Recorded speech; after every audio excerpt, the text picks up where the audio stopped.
Hey guys, it's Jeremy here at Metal Music Meltdown, back with another video. What do you have for today, guys, is my next installment of my top 5 favorite videos of each year.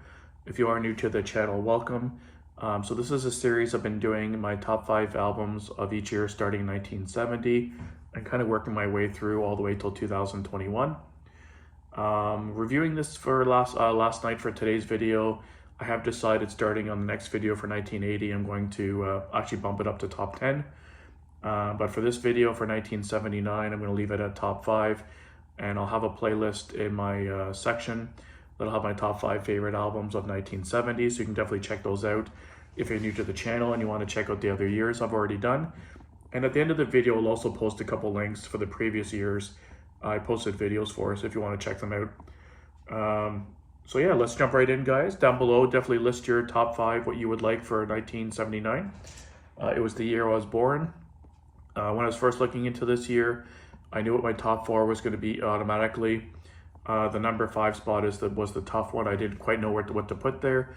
But after a lot of hemming and hawing and listening to some tracks from some of the albums that were kind of fighting out that last spot, I decided on one that I kind of enjoyed the most. And my cat's coming to photobomb my video again. But let's jump right in, guys. Starting at number 5. I had Rainbow's Down to Earth. Really solid Rainbow album. I definitely like the Dio years overall better. This is the first one that had Graham Bonnet on it. Really good singer still. Definitely not knocking Graham Bonnet. He just gives a lot of, he should get a lot of props. It's also the last album to have Cozy Powell on drums for Rainbow. Really good drummer. And of course, Ritchie Blackmore, one of the greatest guitarists of all time. Solid lineup of songs: All Night Long, Eyes of the World, No Time to Lose, Making Love, Since You've Been Gone. Just really solid stuff top to bottom. I hadn't listened to this in a while, and I popped it on last night, and I really was enjoying it. I'm like, wow, this is really good. So yeah, if you are more of a Dio fan of the era like myself, definitely listen to those albums as well, but definitely give this album a chance. It's really, really good. At number 4, I put the mighty Motorhead's Bomber. Love this album, one of my top probably 5 or 6 Motorhead albums. It's their 3rd studio album with songs like the title track, All Aces, Stone Dead Forever.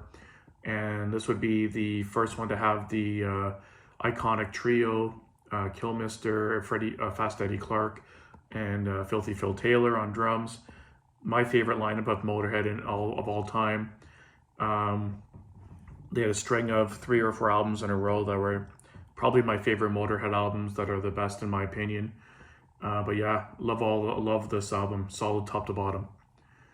At number 3, I put Van Halen 2. Obviously the second album from Van Halen. Of course, Eddie's great guitar tone and great vocals again. Good songs, memorable songs. This is more of their party album. I think overall I'm more of a fan of the first debut, but this would probably be my second favorite Van Halen album, with songs like You're No Good, Dance the Night Away, Somebody Get a Doctor, Out of Love Again, Light Up the Sky, DOA. Just some really solid stuff. Some hard rocking songs on there, but also some really fun party kind of fun songs. And that guitar tone from Eddie is incredible. He's legendary. Rest in peace, brother. Amazing stuff. My number 2, a lot of people might have had as number 1. I put AC/DC, Highway to Hell. One of the most iconic hard rock songs of all time, and bands. In my opinion, AC/DC, a lot of people say they put out the same record over and over again. They definitely have the same sound. You're not going to get any surprises, but I love what they do. They're the masters of creating hard rock anthems. Every song on their album are like just anthems, just so fun to sing along to. To get your fist in the air. This is the one of the bands I've never seen live, and I have to see them live. Every time I watch live footage online, it blows my mind and how the energy, and I have to see this band live. I love this band. So yeah, I put Highway to Hell with songs like the title track, is so iconic, Night Prowler,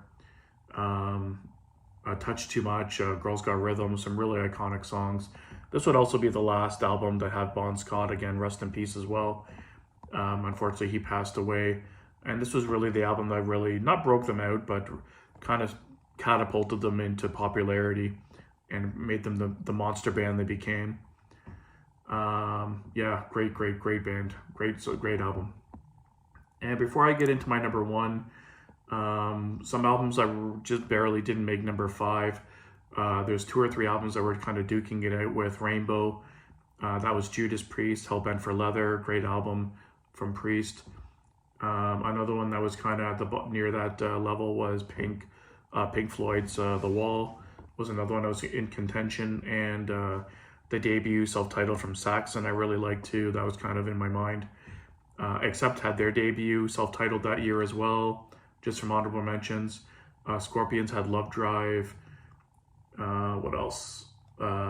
Just a Game by Triumph, and a power trio band from Canada, fucking great band. Kiss had Dynasty, that was like their disco album. They had some good songs on there, but it's not my favorite from Kiss. What else? Ride had Narita, really good stuff. Blue Oyster Cult had Mirrors, solid album.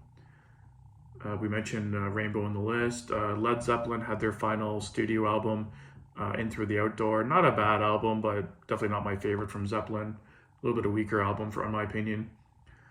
And what else? Aerosmith had Night in the Ruts, was a pretty solid album too, good stuff. I enjoyed that album as well. I feel like I'm forgetting something.